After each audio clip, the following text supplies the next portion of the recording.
What's up and welcome to another Mograph Mocast. I'm Dave. And I'm Matt. And Chad Knight was supposed to be joining us today. Unfortunately, we had some technical difficulties, so it is just going to be the two of us. And Mograph is a supplement to our site, Mograph.com, which is a motion graphics tutorial site with tutorials, plugins, podcasts, and other Mograph stuff. And on the show, we talk about everything ranging from motion graphics to Cinema 4D, After Effects plugins, render engines, doing business, doing taxes, being a contractor, or working for the man. You can email us info@mograph.com. Let us know what you think about the show. Questions, comments, concerns, queries, grievances, artist suggestions, show topic ideas. We're on Facebook, Twitter, Instagram, YouTube, TikTok, mograph.com. Not on TikTok today. Not on TikTok. Didn't have time. Chad is not here. We did not get on the line early enough to tech. We got on the line about 4 minutes to live, and it's just not enough time to go live because there's a lot of tech stuff we have to prep for. So we'll have to reschedule that. Yes, email us your grievances, including this grievance right here from Michael. That, I tell people to send us the grievances. I like the grievances. I feel like it's, what is it? The Seinfeld episode with the Festivus, right? The Festivus. Right? Yeah. We need to have, that should be our Christmas episode this year. It should be a Festivus episode where we just all air our grievances. I don't think we'll be in business anymore after that. Everybody drops. Yeah. No, the grievance that we got was last week with Gavin or 2 weeks ago, I guess, because we didn't have a show last week, that we started to drop 20 minutes in. And he said, what about what he's been up to and his new pieces and what he's working on and what he did through COVID? We did address that once we got to the drop. The thing is, we have to go to the drop because the drop is split into its own show. Yeah. And if we talked about all that before the drop, it's all NFT related. Everything he's been working on is NFT related. So it's the same show. It's really just a good idea to expect that if we're talking to someone who's, big into NFTs, we'll probably go to the drop early, But the big thing is that we had him on the show before. Yeah. So we had talked about that stuff in the past, and I don't want to rehash, because, most people have seen that, or you can go back and watch it. We don't want to have the same show as before. Yeah. So we try our best to balance that stuff out. It's all good. It's free entertainment, so... NAB. Let's talk about NAB for a minute. Let's talk about NAB. I am very excited about NAB. So excited. I just went on vacation for like 8 or 9 days, and I'm ready to get out again. Haven't even done like 3 days of work, and I'm already ready to get out. But I'm excited to see everyone. I am going to Motion Plus Design this weekend. If anyone in LA is going to be there, I would love to meet up with y'all. If y'all are going to be at Motion Plus Design, that'll be fun. But NAB, yes. So excited. Yeah. We got our tickets to fly in and help with all the tech stuff with Maxon and stuff. It's going to be so exciting. I cannot wait. I wanted to talk about the video that we put out too, because we did a video with EJ and we just went through kind of like what you do at NAB, because there's people who haven't been to NAB before and they don't really know like what's the plan. Do I just go to the floor and show up? Do I go to these presentations? And I won't rehash the entire thing because it's in the video if you want to go watch it. But we sat down with EJ and we talked about everything that we do whenever we're at a show. What happens during the day? What kind of tickets do you need to get? Where are the parties at? What tickets do you have to get for parties? So make sure you check that out. NAB.com. I'm sorry, mograph.com/NAB2022. You can find it there. You can go to our YouTube channel and find it as well. And just figure out a game plan, because what I'm hearing now is that a lot of people are coming. We weren't sure at first what was going to happen. We were like, is it going to get canceled? Are people going to pull out? Are there people that are going to be a little wary of going? Yeah. I'm sure all those things, other than the canceling, I don't think it's going to get canceled. I really doubt that. I think right now we've hit like a lull in COVID enough to where we can have that happen, and then it can go haywire after that. You know? Who knows? It probably so. Unless, Omicron Zebra Delta comes out in the next Omicron week. plus Max. Yeah, plus Max. Yeah. Unless that comes out in the next couple weeks, cross your fingers and we'll all be there. And the thing is, a lot of people like on Slack and just around Discord are talking about the fact that they're going now. And I really think there's going to be a lot more people than we originally thought showing up. So which is exciting. Unfortunately, we are not doing our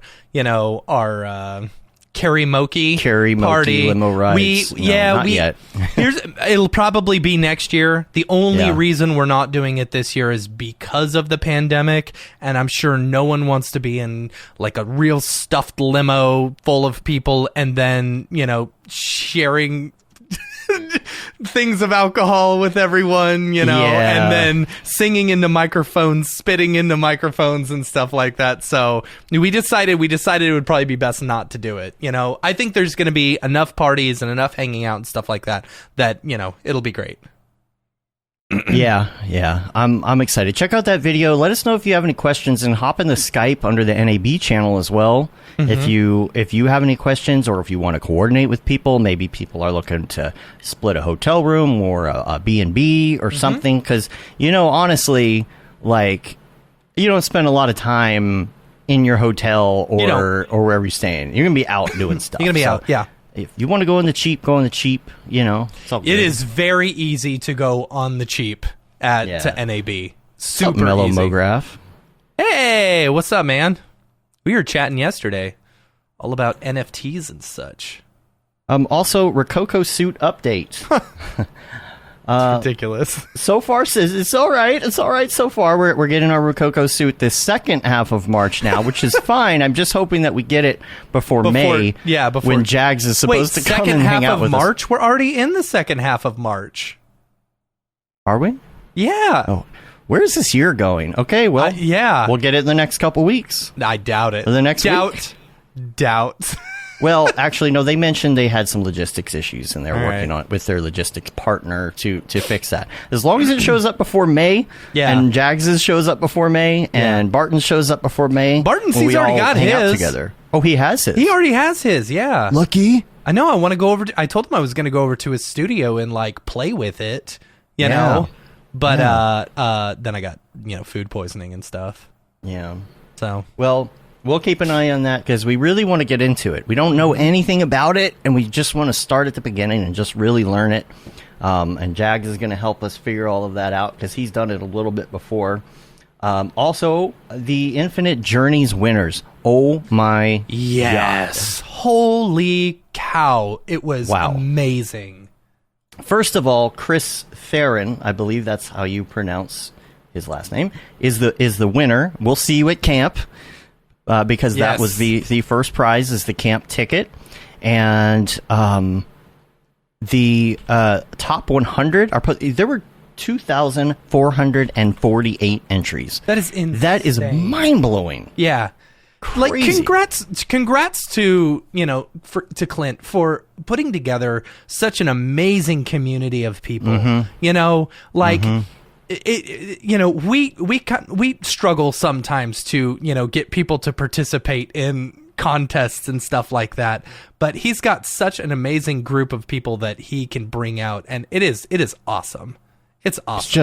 It's like, first of all, and the top 5 winners got a Mograph.com class as well.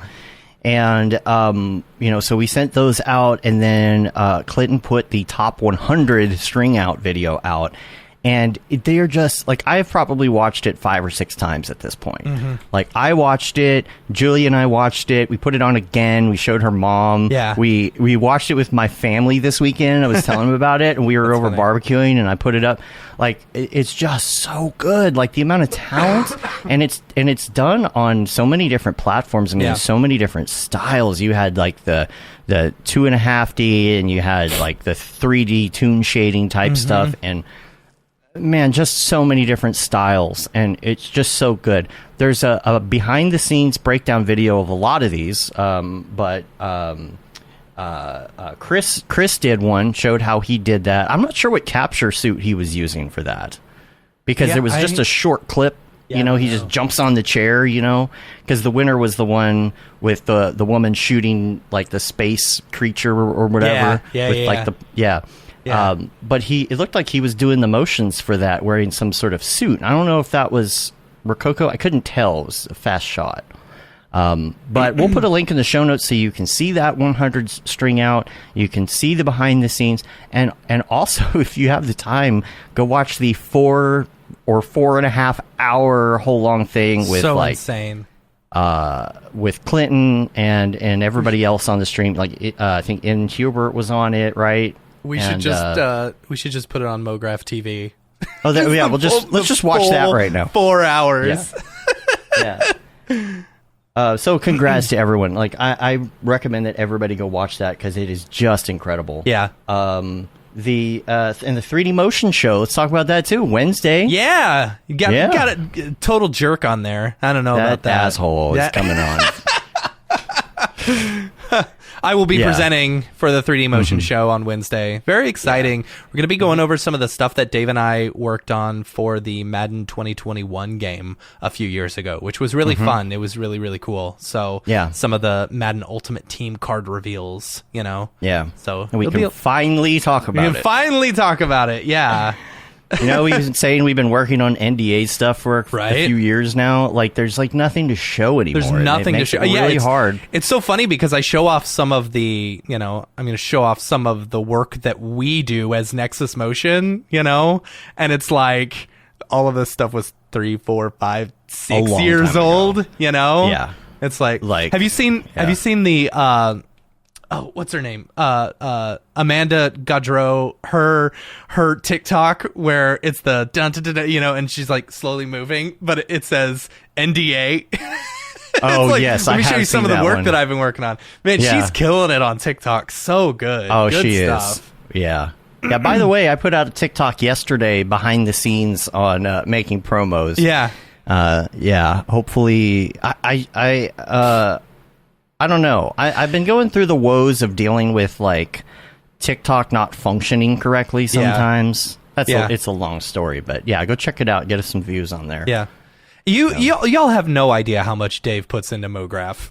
Like, no idea. A little bit. It's a little bit. It's yes. Like, it's a full-time job, and he's doing it basically for free. Yeah. Someday I'll get paid for it. Someday. Yeah. If we don't in the next few years, we're just everybody's probably like, where's that class money going? Right. First of all, back into Mograph.com. A large portion of it goes back to the instructors. Yeah. And then the rest of it is going into some future things for Mograph.com. And that's all we can say right now. But stay tuned we for will that. This year be revealing some of that. Yes. Finally. So, yeah, Wednesday morning at, I believe, 10:30 Central Time is when the 3D Motion Show starts. You, Chris Schmidt, and then some new friends, I believe, in the ZBrush area, if I'm not mistaken, will be on. Super exciting. And so I'm hoping some of these ZBrush and Red Giant and Redshift people are at NAB, so we can really talk, especially the ZBrush people who we have not really seen anywhere before. Yeah. Like, you see the Red Giant people even before, Maxon and Red Giant were together, and the Redshift people. I mean, but they didn't have booths or people. anything at the Red Giant, but they were all around the internets and hanging out at parties and stuff like that. This is going to be exciting. Yeah. Yeah. It's going to feel like a whole different booth. It really is. Oh, yeah. For sure. Because they didn't have Red Giant at the time, the last NAB, right? And they didn't have, the only thing they had was Redshift. It was like, I think that was the last NAB was when they announced it. It's crazy. I believe so. Yeah. David McGavran pulled a little trick on you. Yeah, he did. Yeah. Oh my gosh. Did you tell that story? I don't know. I may have. When they were telling us that, so McGavran had just taken over. This was the first time I had met him. We're at NAB, and so they were revealing that they, had bought Redshift, and so they take us back to this little booth because they're going to tell us ahead of time so that we're ready for it, so that we know since we're running tech for them. And so we sit down. I'm eating a piece of pizza. I'm hungry, so I'm eating a piece of pizza. And he says, So just want to let you guys know before you hear it, we got bought out by Adobe, and my jaw dropped and like pizza fell out of my mouth. It was super embarrassing. And he goes, "Nah, I'm just messing with you." It was very sus. I paused. I was like, It like honestly, like my heart sunk. It felt like I had that feeling when you get fired from a job, you know, that's what it felt like, you know, but then he's like, "Nah, I'm just messing with you. We bought Redshift." And I was like, "Okay, that's probably a good choice." Yeah. And I don't, did I have anything else to say about NAB? No. Is there anything else we need to tell the audience to be ready for with NAB before I go on to the next topic here? Just make sure you get your tickets for the beer party. Do you have the information on that? It's at yes, mograph.com/NAB 2022. You can see the video, and there are links to where to get the tickets, including the free code, exhibit pass code from Maxon. Cool. So that you can make sure you're good there. Yeah, Mograph meetup is on the 24th, I believe. Yeah, April 24th at Tom's Urban. And so I think there's like 2 hours of free drinks and stuff. So it's gonna be fun. If you haven't been to the beer meetup before, it's like everyone who is anyone is there. And the pinball meetup is on Tuesday, not on Monday. Okay. Which I did note in text on the video, but we thought it was Monday in the video. Cool. So it's on Tuesday. Interesting. Yeah. The thing is, NAB is a little different. It used to start on Monday, and now it starts a day early, so everybody's like confused on what day to do their parties. I'm okay with that. You know, like I like being able to get home sooner. You know. Yeah, it is. It does make for a tough week. Yeah. You know, and you want to stay. Yeah. You know. And even though we're going to be worn out, this is something we didn't mention in the video, but if you're staying for the whole thing, even if you're not staying for the whole thing, do not book yourself an early flight. Don't. You're going to be out late. Yeah, and on you're that gonna last not day. wanna... And I mean, ask for a late checkout at least, you know. Yeah. We when we were booking our flights, we booked our outward flight a little bit later so that we could like slowly get up and go hit a lunch buffet or something, you know. Yeah. Yeah, just take it or else you're going to be like still drunk. I mean, let's be honest. It's Vegas. That's funny. A couple notes on Mograph TV. Again, we added Swarovski's show in there. Between the keyframes, I almost say it wrong, and even like one of our friends, between two ferns. Between two ferns. I don't know if it was John Haley. Somebody the other day said beyond the keyframes, and I accidentally once wrote behind the keyframes. Mm-hmm. It's between the keyframes. Between the keyframes. Yes. Because that's where all the magic happens, is between. That's where the tweening happens. Yeah. The tween. Yeah. Tween. Yeah. And there's new episodes of Playing Arts that are coming out, as well as Gavin's series on like the mathematical loop stuff is going to be coming out next week as well. So cool. we've got that. So that's going to be fun. So make sure you check that out. Hashtag always live. That's my new thing. Hashtag always live. We're always live. So I like that. Mograph TV, put it on at your place of business. Yeah. Where you work in your office. Watch us. Well, not just us, but all the other cool people. Actually, don't make them watch us. Just turn us off. Yeah, just turn us off. Yeah, you couldn't avoid that. And turn it on, yank the knob off. That's the motto. Couple of things. Today, we are going to talk about project management a little bit. Real quick, Camp Mograph updates. Can I mention those? Yeah, let's do that. Yeah, totally. Cool. Want to give a big shout out to our newest sponsor, Grayscale Gorilla. Super excited to have them on board, sponsoring Camp Mograph. In case y'all don't know, tickets go on sale for Camp Mograph April 20th. So in less than a month, we're going to have all the information for like the cabins. We've got 2 different types of cabins this year. You know, so just make sure and stay tuned to look out for those. We are also announcing, I believe we're announcing teachers this week. So teachers and at least the ones that we've confirmed, and everyone, there's a few that are still on the fence, and we're still working out a couple of other things. So the ones that we've confirmed, we're going to be posting online, which we're very excited about. So we've got that. April 20th is tickets go on sale at noon Eastern time. So make sure you're ready for that. Set yourself an alarm.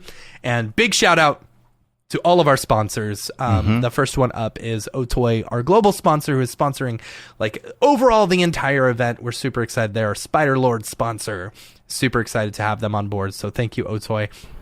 As well as our two village sponsors, Maxon and Video Copilot. So super excited to have them as well as our newest sponsor, Grayscale Gorilla. Thank you to everyone who sponsors. Y'all help keep the price of tickets down and helped us add that additional day as well to camp. So it's going to be a lot of fun. Yeah, I'm really excited for what this one is. And y'all are going to love the camp. I'm so excited about this camp. It's going to be so cool. Hey, you know what? So I was pretty. You know, I was watching on TikTok this morning is Virginia Beach. How many UFO sightings there have been off the coast? Really? And we're talking not just like, stupid, we're talking the ones that you keep seeing that the government is saying we don't know what these are. And we like, there is a guy who said we saw these every day. We saw these every day for the years I was out there flying around the coast, and it's all been declassified now, and they're coming out talking about it. So you might see a UFO. Well, that's reason enough to go to Camp Mograph. I know. Maybe it's the Spider Lord. Right? Maybe that's what it is. Yeah. Mm-hmm. So, Spider Lord's been, crafting his UFO to get back to his home planet. Right. Right? I don't know. I'm just making it up as I go. Before we talk about the project management stuff, though, I did want to mention tax update. Yeah. If you are a business owner, you have hopefully filed your taxes for the March deadline and getting ready to file your personal taxes. And I do want to say we learn something new just every about time every we year. do taxes. Yeah, it's like, oh, you can do this now. And sometimes it's a new thing. Yeah. And that's why we learn it. And sometimes it's something that's been around for a while, or maybe it's the first time we've utilized it or whatever. This material has been prepared for informational purposes only, is not intended to provide and should not be relied on for tax, legal, or accounting advice. You should consult your own tax, legal, and accounting advisors before engaging in any transaction. Now that I've said that... Thank you for that. Thank you for that disclaimer. Cryptocurrency, I wanted to talk about that a little bit, because we've talked about capital gains before.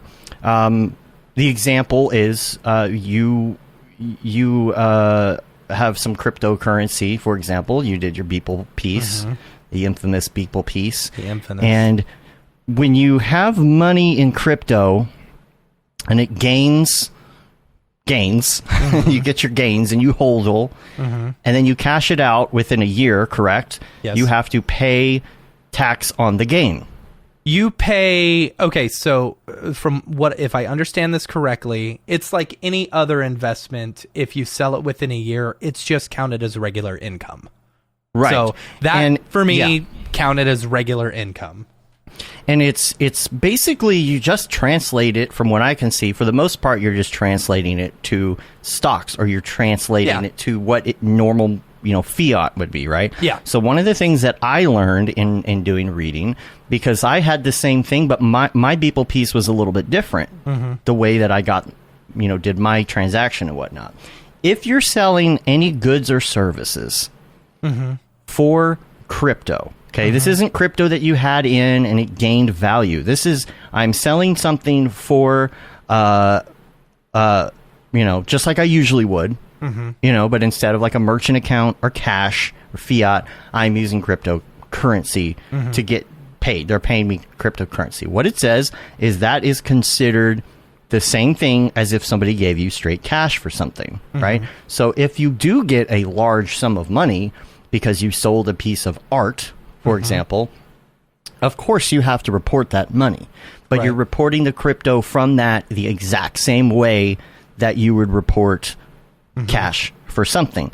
And what it says about that as well is that can also go into your self-employment income, right?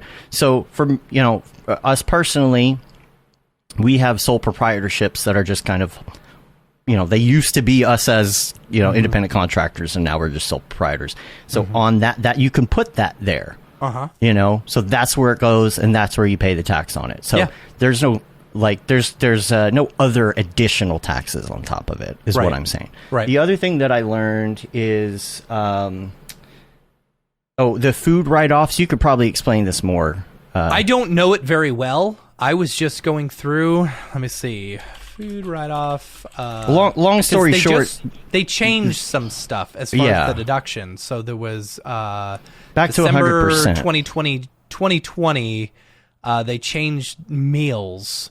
Meals and beverages will be 100% deductible if purchased from a restaurant in 2021 and 2022, which is cool because they originally got rid of that or changed it to where it was only pulled 50% or something like that. But I think in order to, help out because of the pandemic and stuff, they changed that. Yeah. So that's really cool. So you can get some write-offs there. Of course, we talked about gas mileage being one of the best write-offs that you can have. Yes. So if you have a dedicated vehicle for business, that's even better because you can say 100%. The discounts, and now this isn't new, but I just wanted to reiterate that discounts can be a write-off as well. So we talk a lot about how you might have a new client or something, and they're like, well, can we do it for this budget? And then you say yes, but you always go on and you put the discount on the invoice because your client knows, okay, he's given me a discount this time. This isn't his regular price. This is a discount. So on the next one, if that discount isn't on there, if you didn't do that, they'd be like, well, that's not what you charge. Because if you do a big project and you give them a project discount, but then the next one is like, oh, I just need 2 days of work. It's like, well, I'm not going to give you the same discount for just 2 days of work. As the bulk. Right. So it's like, so that they know this is what my actual rate is. I'm giving you a discount based on that. Yeah. So like if you do promo codes too, same thing. There's a special place for that to go. As well. So there's just things that we learned or maybe already knew, just wanted to bring up. I had kind of forgotten about the discount thing until it came back up on my stuff, and I was like, oh yeah, we should talk about that. Talk to your tax accountant as well if you have one. Yes. About some of that stuff. States are different too as well. So you really have to make sure that you're following it and that you're doing it in a way that coincides with the type of business you have set up too. You might not be able to do some of this stuff depending on what kind of company you are. Yep. You sole proprietor, incorporated, are you an S corp, C corp, whatever. So just pushing you in the right direction a little bit. And real quick, let's go to some Ravcock. What's your flavor? What's your flavor? It's been a while. It has been. I have not tasted that flavor. The flavor of Octane, because Jules wrote on one of his tweets is talking about Metaverse Tech, and he's talking about GTC 2022 and the talk he's going to do. I'm so excited to see what's coming in this. Is it tomorrow? The conference is it? I don't know. To the 24th. Well, the thing that he said in the tweet is that he's going to be talking about Solana and its integration with Render and how that's going to happen, and the Omniverse, and where all of this fits. He's going to be talking about the metaverse and decentralized everything. But he also posted a link to some of the stuff he's going to be talking about when it comes to Octane. And this is really exciting stuff. It didn't show everything that he's going to talk about, but one of the things was about AI geometry reconstruction and things working how Nanite works on Unreal, kind of doing something similar to that. Yeah. In Octane. Was there anything else? I don't really remember. I feel like there was a lot. I mean, he talked about a lot of stuff in the future. Stuff to be really excited about. Well, the preview for this talk, though, I think there were two things in particular that he showed off, but there's going to be so much more, and I'm super excited to see what that is. I replied to what he wrote on Facebook and the videos clips that he put on there, and I was like, dude, we're going to have to schedule another show for you to come on and give us all the details again. And he was like, absolutely. So we're going to do that. And we'll try and figure that out after the talk, because I'm going to need some time to look through the talk, right, and organize my thoughts and questions, because it's going to be another one of those shows. Yeah, and like the last episode where I went through and I watched the entire thing, and there's always some really good nuggets in there that no one really talks about. That he just kind of like glosses over, and it's like, no, some of it goes so quick. I know. Yeah. It's really cool. I definitely recommend people watching that when it comes out. It's Friday at 9, I think 9 a.m. to 9:50 Pacific time. So 11 Central, 24th. So yeah, I think you can register online. Let me see. I've got the email. I usually here. catch it after the fact. It's usually at a time where, and there was one time like it was during an Apple announcement too or something, and I was remember like, that. And everyone was talking about Kubernetes. Kubernetes. Right. Yep. If you go to nvidia.com/GTC, you can click to attend. So. Hey, this is Dave. I just wanted to stop for a moment and thank our sponsor, Otoy, the creators of Render Network and, of course, Octane. But I don't have to tell you that. You know who they are. You see the results of their render engine all over the interwebs, and we're very grateful that they're supporting what we're doing at Mograph.com, from this podcast to Mograph TV to events like local meetups and Camp Mograph and all our community building efforts. We can't wait to show you what's in store, all thanks to their support. Go check them out at otoy.com. Now back to the madness.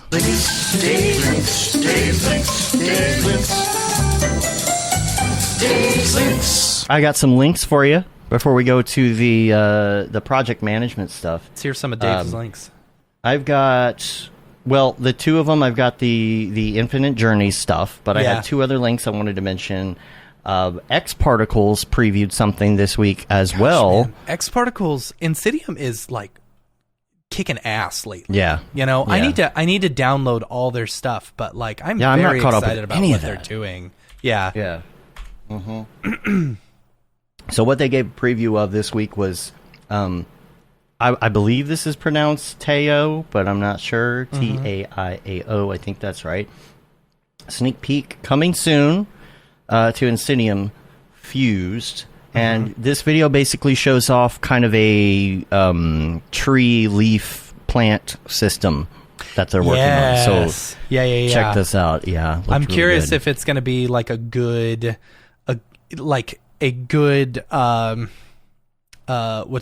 competitor to like Speed Tree or Forester or something like that. Yeah. What I was noticing in the video, and of course this is always, hey, it looks good in the video, but let's see how it responds in a viewport. But how, like, even seeing the wind and stuff and the dynamics were all in viewport, and it looked like it was playing very well. Yeah. Very, very buttery. Yeah. I don't know if we mentioned it. I'm pretty sure we did, but, they showed off a GPU update back in February, like about a month ago. I'll put the link in the show notes. But man, it was like their new GPU stuff that they're doing with like liquid sims and stuff. Absolutely incredible. I cannot wait for that. Like I need that now. Yeah. I'm waiting for all of that. I need to schedule maybe, I don't know, 5 days to sit and play with everything that I'm not caught up with in X Particles, because I love X Particles. I love it so much. Like I want to do a tutorial series on it. I feel like that would be my next good tutorial series, is just going over how to jump into X Particles for someone who's never really done it. You sent me a link here. Yeah, that was the GPU update to throw in the okay, cool. The thing. Cool. But let me see if I can find go to about like a minute and a half in, and you can see like kind of what they're like what the difference in what the CPU versus the GPU, Okay. Like when he switches over to the GPU. I mean, it's so fast. So many particles going so quick. See, are they going to apply this to everything though? I think with so. GPU? I think so. All right, let's see what happens here. I mean, that's GPU right there. That is like tens of thousands of particles right there. Yeah. That's on a 2080 Ti too. So yeah. So imagine these 3090s and stuff. Yeah, exactly. I'm curious if they're going to be able to like use the NVLink or do multiple GPUs and stuff. Mm-hmm. Yeah. Yeah. Now, we'll keep an eye on that. We'll let you know what we hear and what our experiences are with that. And then I also wanted to mention this. This is an oldie. I'm sure everybody knows about this.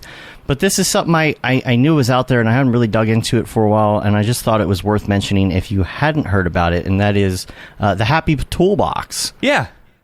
And I know most people know about this, but if you are looking for just kind of like art-directed objects, especially if you're doing stuff that's very illustrative, or you're trying to do like Sketch and Tune or whatever, and you need some items like, for example, if you're listening audio and you're not looking at this, cake and a cupcake and chocolate and a cherry, like different kinds of food and plants and what else? Weapons, building blocks, trees, stuff that you can use for like stylized frames for just about anything. Like I just looked at this and I was like, all right, just another one to have in the back pocket, because when the project comes up, you're like, oh, what's that site? Yeah.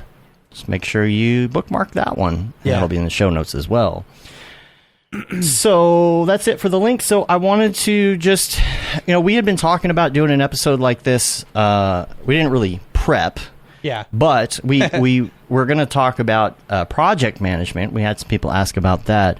Before we do, Mark has the question of the week in the chat. A burrito? How do you fax a burrito? I would assume that you would take a picture of a burrito and then fax it, right? Did you know that so there's like a 21-year overlap in which the samurai, Abraham Lincoln, and the fax machine all existed. So there was like 20 years or so where a samurai could have faxed Abraham Lincoln. Abraham Lincoln. Yes. Yeah. Saw that. I don't know if are we going to find out the answer today from Mark, or is he going to just let us know next week? That's the question. I don't know. Idea. Yeah, I don't know. So I'm opening my Notion, and I won't be able to show these things, but I can talk about them. Yeah, I see. If we would have really prepped this, I could have had some samples to show. Yeah. But we're going to talk about project management because, like we said, over the last almost 4 years, we have been working on so many kind of like bigger NDA projects and behind the scenes, and there's a lot that goes into managing that when you have multiple people working. Absolutely. Now, that can have to do with like file sharing, file structure, just coordinating with people in general and what their schedules are, contractors versus employees, that whole thing. And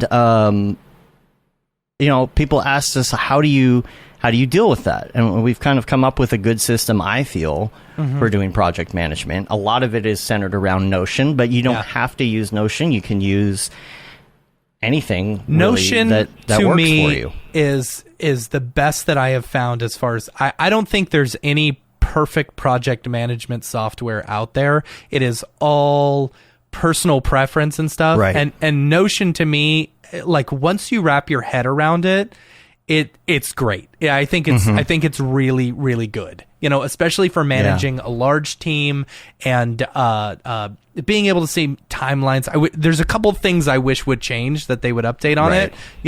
But it's pretty good. Yeah, it's like you said, everybody has their personal preference, and the thing about Notion is that you can make your personal preferences happen just on the fly. Like if you're doing a project and all of a sudden it's like, oh, we need to add this column of options or a checkbox or a drop-down list, you can just add that to what you're working on. You can resort, you can change it, you can make a new version of a view that shows like all the data in the way you want to see it instead of maybe somebody else who's working on the project in a different way. Correct. And that's what's great about it. So for example, think of Notion as basically just like a database. You're just inputting all the information, and then you've got options to view it or to organize it in whatever way is most comfortable to you, which is great. And what's cool is, like, for example, we've got like a timeline view that gives us a breakdown of like dates and everything, so we can immediately see, who's assigned to what and when they're due. And then we've got another one where it's like a card one where you can drag and drop cards and stuff like that. Which is cool. So it's like, okay, we need to know what needs to be rendered, what, hasn't been rendered yet. And you can drag and drop those cards. So in just one quick glance, you can see what needs to happen. Yeah. And it assigns it to the person who needs to render it. Like, there's so many different ways you can use this. And I can bring up this because this is the Mograph Live one that we use here. This will be a good example, is you can see like the shows that are coming up. And we work with Jeremy on some of this as well, and so Jeremy has access to this. He can change things, move things around, but I love what they do as far as like a thumbnail gallery, because if we're working on a project and we want to just have some sort of visual reference, we can just go through. Imagine these are a project we're working on, and these are the different videos. These thumbnails will be those things, but there's so much like drill down, like fine tuning that you can do to customize it to your own thing. Yeah. Like, so for example, if I go to the live show archive gallery, this shows like everything since we started organizing it, right? So you can see all these back shows, but you notice that it only had the latest upcoming show when I first opened it up. And that's because they have filters and sorts and things that let you really like, figure out this custom solution. Like I have like don't show anything unless the date is after yesterday's date, right, so that it will show only this stuff moving forward. And if I want to go look at the archive, I can. If I want to look at just the drop or just Mograph or whatever, and then you can do it in lists. Like I have a list set up here too, where you can put the show number and you can quickly get information, and you can quickly get like what's the social media promo going to look like for this or whatever. So we'll tie this back into doing an actual project, which I'm gonna now. I have to take it off the screen because I can't show the project, but I'm going to use it as a reference to tell you how we utilize some of this stuff. So when you set up a project, it's very variable depending on like if you're working with the studio, if you're working internally, if it's for you, if it's for other people. What we like to do is use things like priority, for example.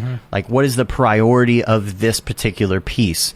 Who is working on it? Obviously, what's the status? It's nice to have a whole status that goes through and says this is in pre-production. This is in process. We're holding on this. Sometimes the question is, are we holding because of us or are we holding because of the client? Right. So that's all put into that database. So you can look at an existing project and you can say, we sent the pitch, or the pitch was approved, the final was sent. There's even a complete and uploaded section. Are you able to show like the Camp Mograph one? Because we could kind of show what we did there. I would, but it has people's personal information, so I can't really bring that up. All right. The Camp Mograph one was cool too. I'll give you an example. is we had there's a line in there for every person who's attending. It has their info, how to contact them, emergency contacts, allergy information, T-shirt size, if everything. They ordered a hoodie or not, yeah. So for Camp Mograph, we had like 1 million different views. I can look those up. We had one specifically for meals that said, these are the people who had dietary restrictions or allergies. So we were able to take that and then print that off for our people and say, these are the allergies or these are the dietary restrictions that people have. Right. And then being able to see airline bookings and then figuring out like outbound like shuttle schedule and stuff and who's going to be on what. Oh, and the cabins. The cabins awesome. Was great. The cabins was great because like we were able to organize who was in what so that we could see exactly how many people were in each cabin and stuff, and they all they were was it turned every single person into one of these little cards. If anyone's ever used Trello, it's very similar to Trello, where every single thing is a card and you can just drag and drop them to wherever you want. Very I can cool. show this. I can show this right here. I'll actually bring this up. So for example, each one of these people right here are people who were attending, and if you click on this block, you'll see all of that information we were talking about. It's all there. Each one is a piece, right? So you can, though, physically drag this to, you can see the top. We have, is it a treetop house? Is it, what village it was in or whatever? You can drag these people to those topics, and then in the database, it changes where they're staying. It's all based on that initial database. So using that to do for a project, you do assignments.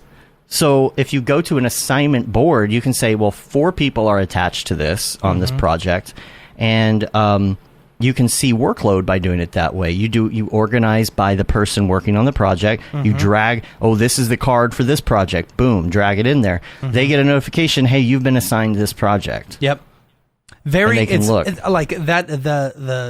The card one is very similar to Trello. And I enjoyed that. I really enjoy being able to drag and drop ones to wherever I need. But like the fact that the entire thing is a database, you don't have to do it that way if that's not the way you work. Right. If you work with just a list and due dates, you can sort it by that as well, which is great. And you can also choose what shows up on those cards. So, for example, we also did a shuttle schedule. Yeah. And it just resorts it in that order, and it says this person is on shuttle 1 at this time, shuttle 2 at this time, or whatever. And so when we were trying to schedule people and had a sign-up list, we could literally just drag, and then you can see, there's 12 people in the shuttle. That's the max. Yeah. And you can see we'll that need a second data. shuttle. Right. Yeah. Yeah. And now on those, I actually had, that's why I'm not showing this. I had the person's name. We also have, using that thumbnail thing, we have a headshot of theirs so we know what they look like. Right. We haven't met them, especially at the airport, right? Yeah. If somebody's showing up to pick a group of people up, they can look and they can see what they look like. Yeah. And it has their phone number if they need to contact them and say, hey, the shuttle's here. Did you land? Did you have a flight issue? So relating that back, of course, to project management, again, it's just about having that data available. So, what else did we have? What other kind of views did we use to do our other projects? I'm going to go back to my super secret project that I can't talk about, and I'm going to go through.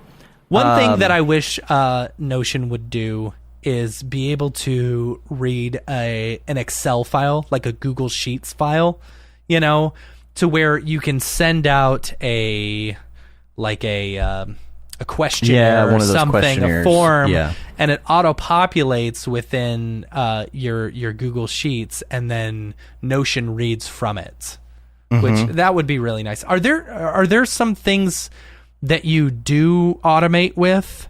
For example, do you use Mograph? You use it for Mograph TV as well, right? Yeah. The thing is, it's not a perfect syncing solution. So if you're looking for a syncing solution, it won't work. It will bring in certain things. You can do automations through Dropbox. I'll show you that because I can show you how Mograph TV runs, essentially. So let me just bring that up and hide my other projects here. We got to be real careful. I know. So right here you see Mograph TV. It is very simple. I do like that they have changed the way that Notion works in the last couple days, actually. So all of those views show up at the top now as tabs, right? Oh, that's cool. So, for example, if I want to see all videos on Mograph TV that are available, this is literally everything. This is everything in the world that you can think of, right? So, let's say if I type Andrew Kramer, it shows up with anything we have in the database that has Andrew Kramer in it, and you can click on it, and you can see that info, you can see when it went in, and you can see this link, because it does links, and it's a link to where that falls on Dropbox if you want to watch it, right? And the way that it works is we do an integration with Zapier. I don't know if it's Zapier or Zapier. Zapier. Zapier. So it will, anytime it sees a file in a particular folder, it'll bring that in. So there's a lot of automation stuff that you can do to really, get this stuff going. If you're doing a one-off project with a client, it's probably not worth it. Yeah. Now we do have a project management system for the individual projects like not the drill down of all this stuff within the project, but like for each individual project. So if somebody's like, oh, I need a logo made. Yeah. Okay, we put that in there. Where is it at? And the status, what I like to do is not only put, oh, this is in rough draft mode, 90% deliverable, it's done, but it hasn't been invoiced is one of them that I like to put in there. We're done, but I haven't invoiced. To remind you, right? Because sometimes you forget to invoice. Yeah. You're just working on other projects, and it's like, crap, I didn't invoice that on time. So now you can look at a status. You can group things now to where it's something they added. So you can say, here's all the stuff that's in rough draft mode. Here's all the stuff that's being worked on. Here's the stuff that needs to be invoiced. So when it's time to sit and invoice, you just look at that section. Yeah. Just what you can do with this data is absolutely amazing. Yeah. You know, it is tough to wrap your head around at first, but once you do, it's like anything's possible. Right. Going back to going back to the schedule, for example. So it allows you to put in dates. It's a little iffy just depending on how you're using it.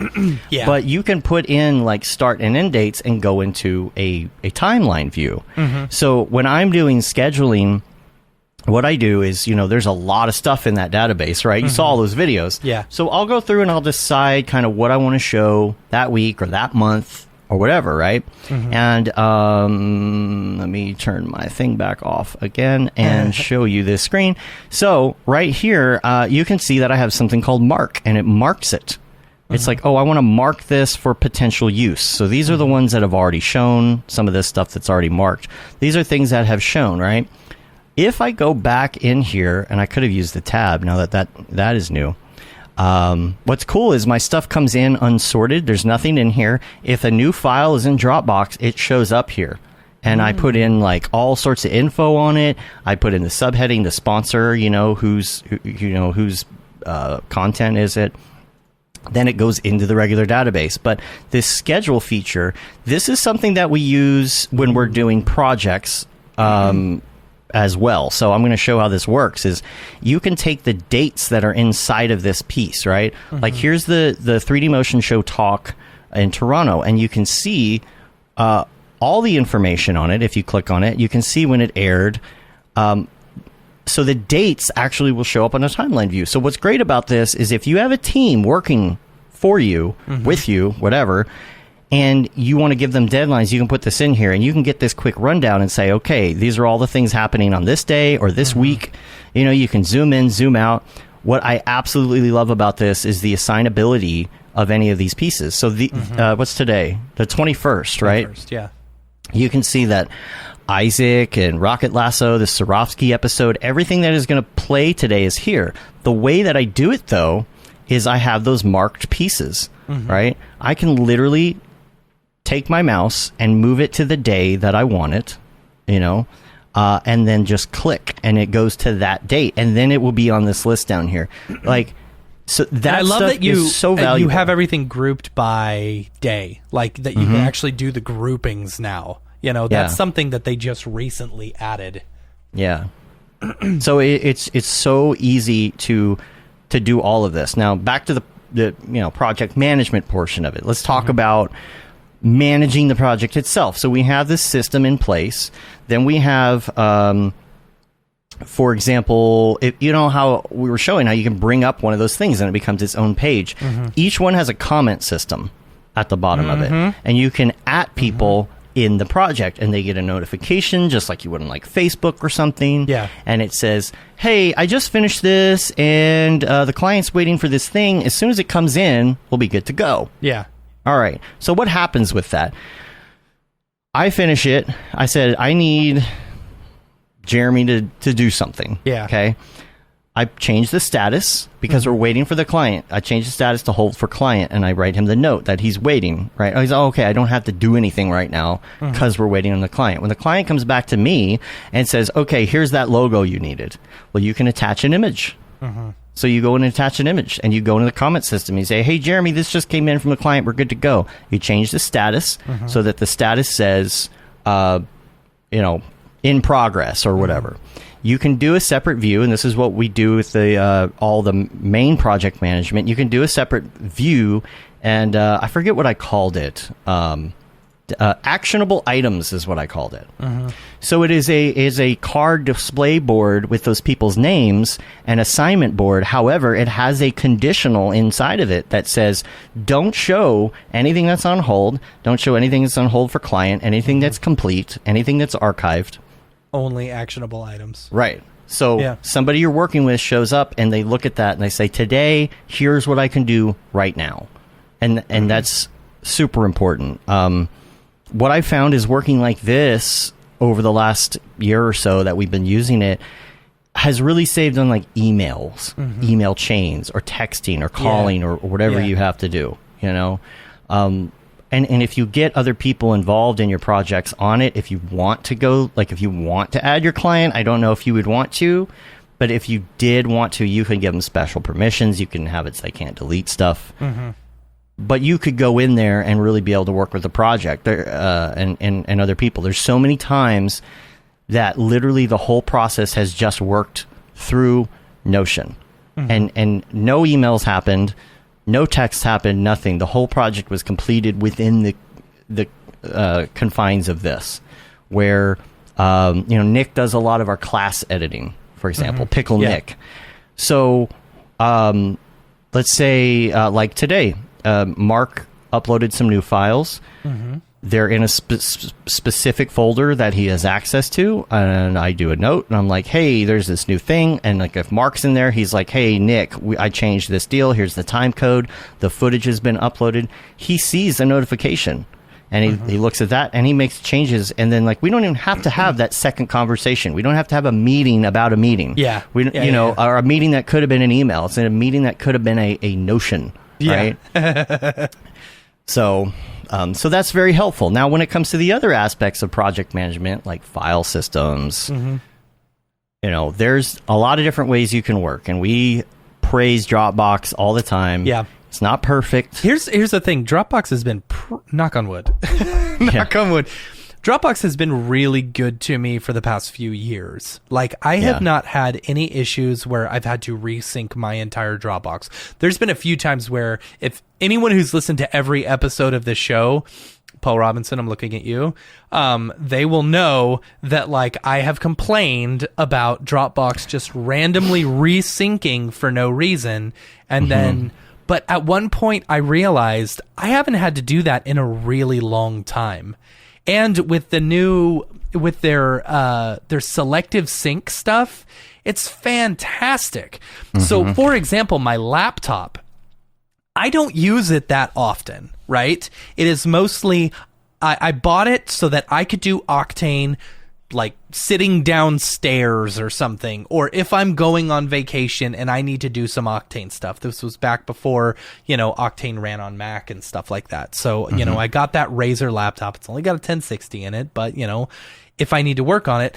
But what happens is I won't use it for 6 months, and the Dropbox is going to spend all this time resyncing, everything, and I don't want that. So what I end up doing every time I open up that laptop is deleting Dropbox entirely, and then selective syncing only the stuff that I need. And it's pretty fantastic. I let it go for a few hours, and then I've got all the projects that I'm going to be working on or may work on while I'm gone out of town. It's pretty fantastic. The thing about working on Dropbox is okay, we work on it like all the time, 100%. Everything 100%, right? Yeah. And the thing about it is, if you have an organization, a business like ours, you have a certain folder that anyone in the business has access to, right? So you can add somebody who's like an employee or a long-term contractor or something to it. The only sucky thing about that is I can't take any folder underneath that and say, oh, give access to this one person. Like, you can't do a shared folder. It has to be outside that folder. But they can't. You can't collaborate on a folder. Right. I wish you could do that. Yes.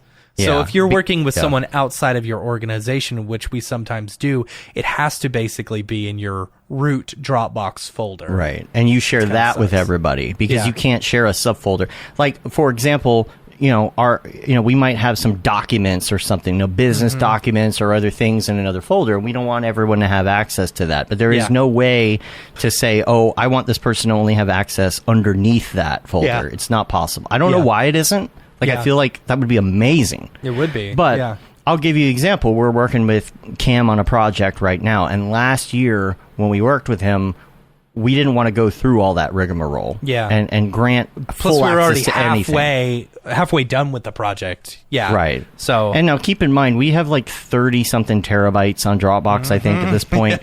And so nobody wants to hook into that. You're going to have to do a lot of selective sync and cloud stuff and all of that. So you have to share it outside. So he was having to package the files when we were done. It was hard to get access to the other files because we had to send them individually. So this year, we're doing the entire project outside the root, and then we'll move it over later so it can work Which on is it. fine. Yeah, it's totally fine. And so the way that we do this is I have a folder set up, and it's called folder temp. Yeah. And it is just empty folders, and they all have names. I've got an After Effects folder, AI, I've got an audio folder, I've got a Cinema 4D. We use the Cinema 4D folder for that's where we rendering. also put our renders and our 3D models as well. Yeah, there's a models.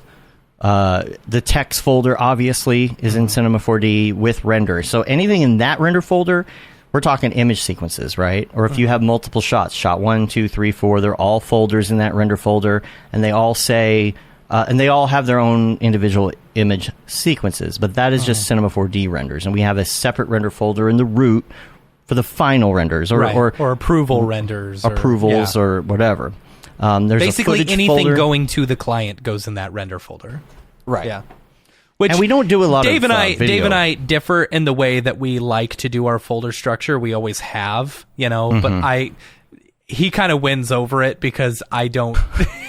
Anytime we're working together, he hates my folder structure, so I just let him do his thing. It's fine. Yeah, because I know create his the folder well enough. structure He first, doesn't know so mine. Yeah, you can't get to it. Yeah, Too late in there. Yeah. See, me personally, I like to do just like project files, audio files, graphics, and then in my project files, I do Cinema 4D, After Effects, Premiere. All of those have their own folder. Then graphics have PSDs, illustrators, JPEGs, stuff like that. But the main one we use is the After Effects, AI, Audio, C4D, footage for effects or whatever. I also do a text folder inside of AEP because sometimes it's just you need a place to throw, I have a logo that I have to throw into this comp, and it's easy to remember where that goes.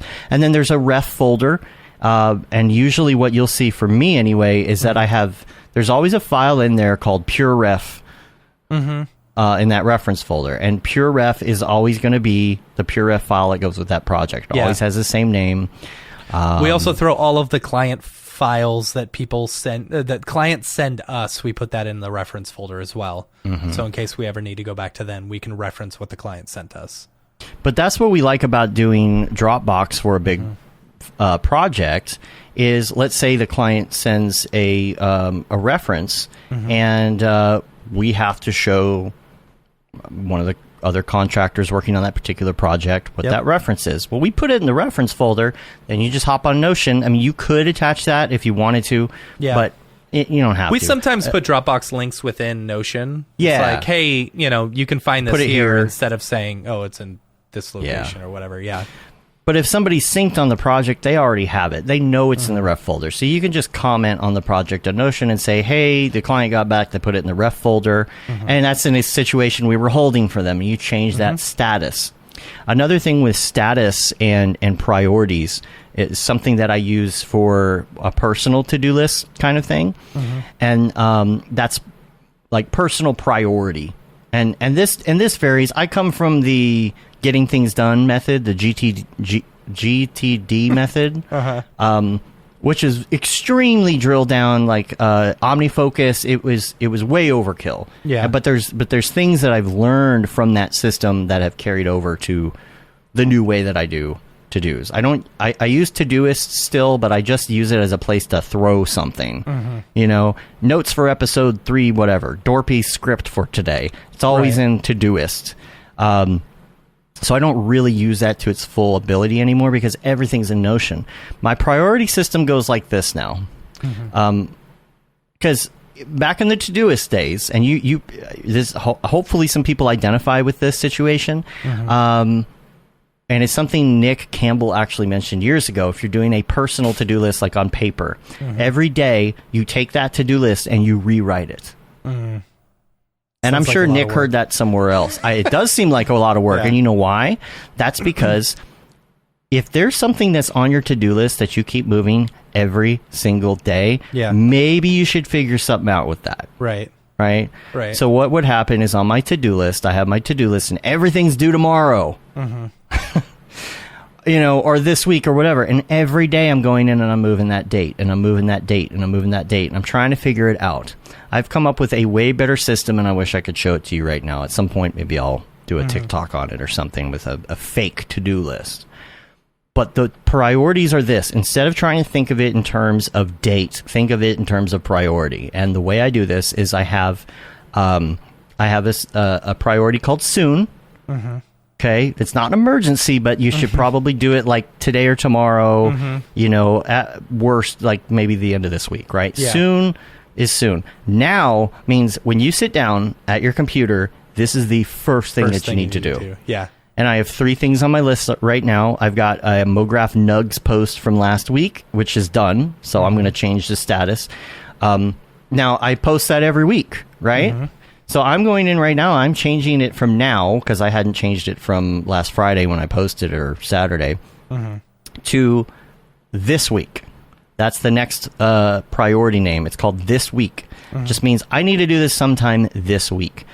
So that goes down onto my This Week chart. And I have all my This Week stuff. And at the beginning of every week, usually on Tuesday, I go through my emails. And I go through the client stuff, and I go through stuff from contractors that we might need to follow up with, get something they need. All those notes go in to the bottom of the list where there's no priority, there's no sorting, there's no anything. And when I'm done with my emails and everything, I'm like, all right, let's prioritize all of these.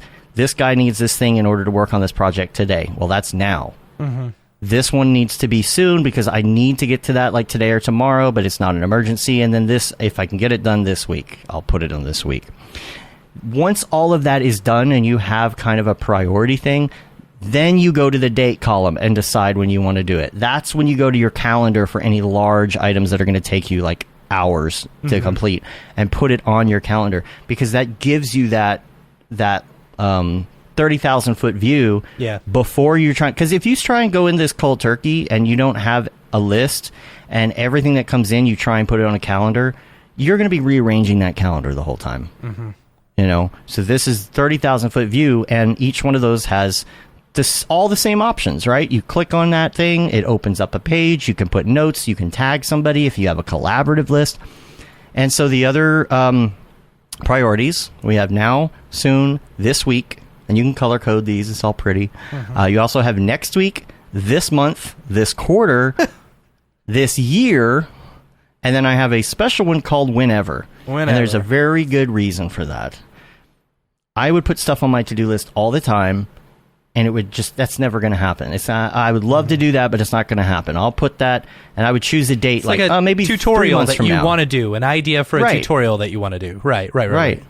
And sometimes you're like, yes, I want to do that next week. But then a project comes up, and then you got to travel, and then you have a better idea for a different tutorial, and you forget it. It goes to the wayside, and you're on your to-do list, like, pushing it. Oh, didn't happen in 3 months. I'll push that another 3 months. Just keep going. It's better to put it on whenever. Because let's go back to the GTD method. You did Friday reviews. It had a little coffee mug. You know, you review it when you want to review it. But... say every Friday you go back and you look at that. Is there anything on my whenever list that I would like to push up the chain and say, you know what, you've been promoted to next week. You've been promoted. Yeah. There's all sorts of stuff that are on there. Like, for example, buy an RV. That's on there. All right. You know, buy an RV someday, whenever. Make $1 million. Right. So that's kind of how that's managed. And the great thing about Notion is that you can make your own personal dashboards, and you can insert all the databases for everything else. Yo, dog, I heard you like databases. Mm-hmm. So we put a database in your database. So you can product. Are you drinking a Duff? Mm-hmm. You're drinking a Duff? Yeah. How old is that? What is it? Well, it's not a real Duff. It's an orange sparkling beverage. It's not a real. Well, that's Duff, interesting. No. Yeah, they had it at my gas station next to my house. That's funny. So I was like, oh, this will be funny. How old? It's not old, is it? No, it's like a week old. No. Oh, okay. I thought, because I have old Duff cans, but they're like from 10 years ago. Showing. There we go. Yeah. This episode's sponsored by Duff. This episode's sponsored by Notion, apparently. Yeah. Duff and Duff Dry. Ooh, yeah. First thing I'm gonna do is have a what is it that Grandpa Simpson says? Gonna have a thing of I don't Jolt know. Cola or something. Jolt Cola. The bubbles, they burn my mouth. So the dashboard thing. I have my own dashboard, and it has all my tasks for Mograph. It has all the projects. Again, this comes back to sorting, which is any Nexus projects that are actionable that have my name on them. Mm-hmm. That comes in. So Nexus projects, it will tell me you got 2 things you got to work on this week, and it groups it, and it goes through. It has Nexus projects. It has Nexus tasks, like do taxes. That's done. That's done. Thank goodness. Let me go into the status of that. Complete and archived. I also have my personal to-do list, right? Personal taxes. Yeah, do my personal taxes, go to the eye doctor, rebuild this computer with that case you bought me 6 months ago. Yeah, right. But guess what it says next to it? Whenever. Yes. There you go. Because it's not a priority. Because you get in those jams, right? You get in those life jams where you're so overwhelmed. Yeah. You have no idea what to do. And if you take 30 minutes to an hour, even though you got all of that stuff pending, you go in and you sort it this way, then you can look at now.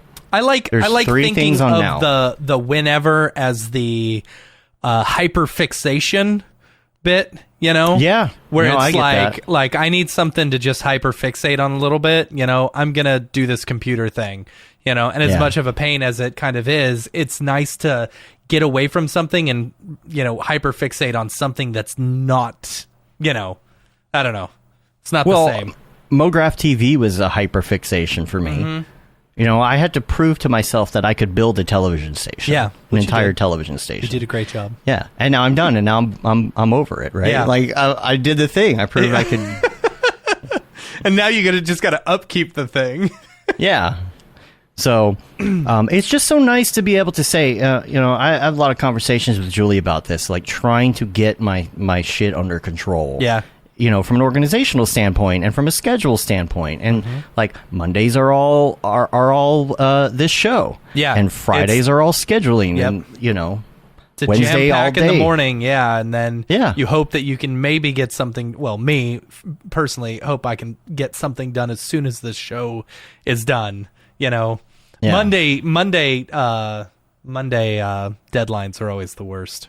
Yeah, it's tough. Yeah, and so something that Dan Benjamin on his show with Merlin Mann says, Back to Work, and I'm sure he got this from somewhere else, and I've said this before, is the only way out is through. And sometimes you're overwhelmed with work. It's from it's in a lot Lost of in things. Space, isn't it? Oh, I don't Lost know. in Space movie. Yeah, it's probably where they decide to go through the sun instead of I don't know, around I don't remember.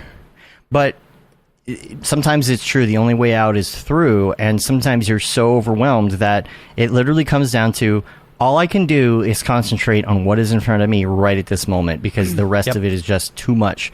So it's only going to get complete if you sit down and do it. And if you have this kind of system set up, especially if you have multiple databases into a dashboard, you can see there are only 3 items that say now for today out of your 150 things on your list, and nothing else you're going to do is going to matter at this point, because today is about those three things. And something about getting that down on paper and just diving through your emails and getting everything under control is so calming, especially if you do it at night. If you're overwhelmed at like 10 o'clock at night about what tomorrow is, sit down and do that, and then you will rest easy. 100%. I totally agree with that. And like, for example, for our business, we weren't at the beginning, we weren't that great at like keeping track of what projects are coming in, money wise, financially, that too. What is coming in, what's going out, what are we paying people, what subscriptions do we have, what software do we have, you should talk about the burn sheet. Let's talk about the burn sheet. I gotta pee. You start talking about it. That's fine. Hi, my name is Sashia Dumont. I'm a writer, actor, and filmmaker. Hi, my name is Paul Robinson. I'm a director, DP, and filmmaker. We are the creators and hosts of the Go Gorilla Filmcast, an online source for all things indie film. We are a husband and wife film team and co-owners of Send 3 Productions, and we started this podcast for filmmakers like ourselves who were producing on micro budgets with skeleton crews. Go Gorilla is a weekly podcast that features various talents in TV, film, and web series productions. We've interviewed filmmaker powerhouses like Kestrin Pantera, Richard Raymond, Alex Ferrari, Cassandra Ebner, and Ryan Connolly. Amazing actors like Hannah Ward, Lou Taylor Pucci, Chris Wataski, and Eileen Gruba. Groundbreaking cinematographers like Jody Lee Lipes, and Jessica Lee Gagné, and many more. We also offer weekly reviews of our favorite films and shows, which vary from low-budget first-time filmmakers to A-listers and everyone in between. Go Gorilla is proud to announce that we have officially joined the Mograph Podcast Network. So if you love filmmaking as much as we do, tune in every Sunday for a new episode of the Go Gorilla Filmcast, your source for all things indie film. Now available on the Mograph Podcast Network. So the burn sheet is stupid in a way, but I love it. So a few years ago, I think it was 2019, I needed a way to know what was coming in, what was going out, because there was just so much that I didn't know at what point were we going to run out of money. What point, and I'm sure there's other ways to do this in like QuickBooks or something, because I know we've been recently using Wave Apps, and Wave Apps accounting stuff you can go through and you can reconcile, and then you can get like a, what's it called? Basically a summary of, stuff that's coming in versus what's going out and how much your company is worth. Company's not worth much, by the way. But it was really comforting once I started the burn sheet. And the burn sheet is stupid. It's just an Excel file. It is just a very simple Excel file that has, the date, who the client is and the project, how much money is coming in for that project, how much money is going out for that project, and then a running total. And so okay, we've been good. doing. You're still going. I was afraid I was. No. Going to run so out of we've things. been doing I pushed this real hard to make sure that I get back faster.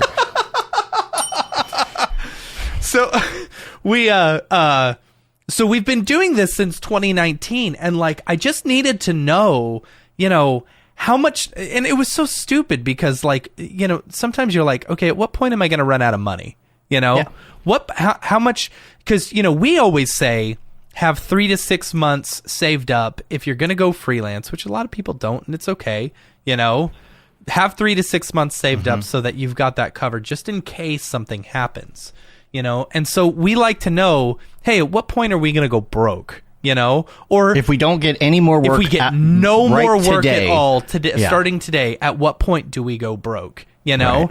And it's really cool, seeing that date change to later and later, and very scary when it's getting earlier and earlier. That's what really pushes you in order to go make more sales or something. But really, the burn sheet is simple.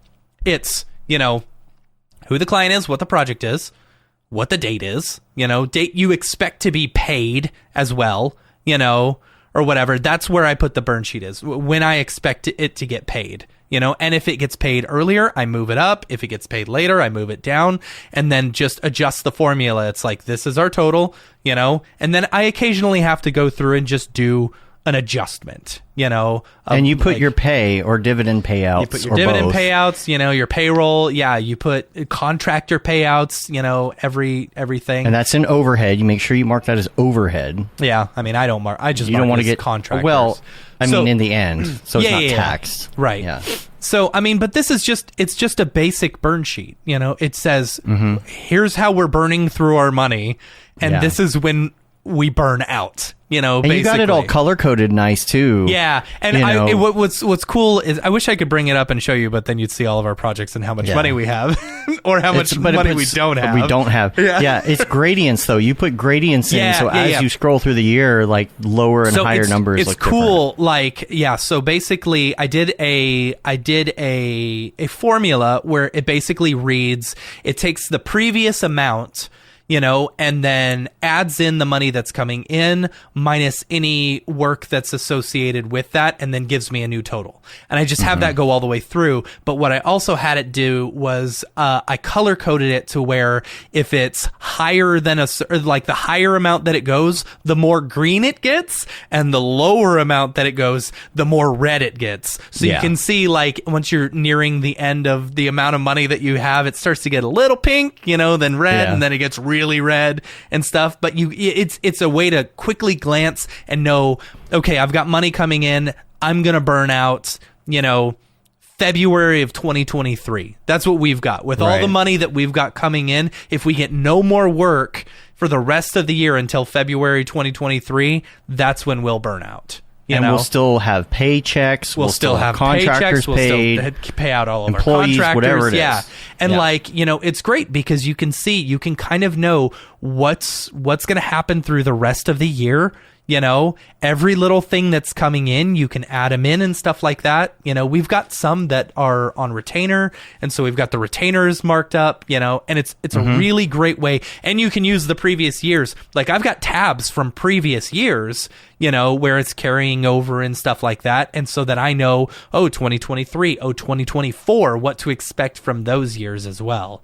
You know, you estimate. You mentioned the estimates are great because you can go with, you know, I know a lot of people have those recurring yearly projects, and you can estimate and say, here's where we think we're going to be, right? Or yearly expenses, like we have an American Express bill. What can we expect for each month? Because we know some months we're in NAB, some months, you know, our subscriptions are renewing, so we know exactly. You know, I go through, especially for the next year, I estimate how much, or based off of the previous year, how much is going to be each month. So I know a general idea, you know. And then when it comes to contractors, you kind of have to make a decision too. A lot of people who are just subcontracting other contractors are just contractors to begin with. Right. You know, and I don't know if that, honestly don't know if it's easier or more difficult, but when you bring these people on, you have to decide, first of all, are you paying them, contract 1099? You got to get them at 1099. I can't not speak higher at the end about of the year, you do. Gusto, by the way. That's what I was going to bring up. Yeah. So Gusto is something that we've started using this past like October. You know, because if you run a business and stuff, if you run an escort, you really need to be paying yourself like a salary. W-2. Yeah, a W-2, and then you can take dividends as well. So we started paying ourselves a salary, you know, a reasonable salary and stuff like that. So and that's the tax code correctly. Reasonable salary is actually what it says. Yeah, it's very hard to judge. It's hard to judge, but there are politicians out there that don't pay themselves anything, you know, and then just pay themselves dividends, but whatever. So Steve Jobs made $1. Right. That was his. So we're being honest about this, you know. Yeah. So what it comes down to is what they say is how much would somebody in your position, if you were working a job, get paid? Yeah. You put that in there. You do the rest as dividends because you don't pay Social Security tax on dividends, or not dividends. Self-employment distributions. Distributions is a different word. Yeah. Yeah. So with Gusto is fantastic. I absolutely love Gusto, and if you've got contractors that you're paying, then get Gusto. And it's so great. It's so great. It costs a little bit of money per person that you pay each time. It's like $12 per contractor or something, or maybe there's like 5 for free or so. I don't remember the exact amount, but it's worth it because what happens is if you spend the entire year using Gusto to do all your payouts for your contractors and stuff, at the end of the year, your W-2s or your 1099s are already done. You don't have to do anything W-2, else. Same with employees. Yeah, same with employees. All the taxes, they pay the taxes for you to where they need to go. It automatically comes out of your bank account. You don't worry about any of that stuff, and it's fantastic. You basically do it once, and then you're good, Because we were using spreadsheets and trying to keep track of stuff manually. And even the onboarding system, Gusto onboards people automatically when you enter them into the system, which is cool. So you can say, hey, we're going to work on this project. I need to get your info. Because there's nothing worse than sitting down at the last second to do your 1099s and realize you don't have somebody's W-9. Yeah. Or whatever it is that they need for their social security number and all the info you need. And then you're trying to track them down and like you got 12 hours left before you have to file because you waited to the last minute. And but you don't have to do that anymore. You don't have to do those stupid government websites that suck. Yeah. They take care of that for you. Yeah. This episode's sponsored by Gusto. So I love Gusto. When Gusto was confusing at first when I first got onto it, like we had an accountant who was just awful.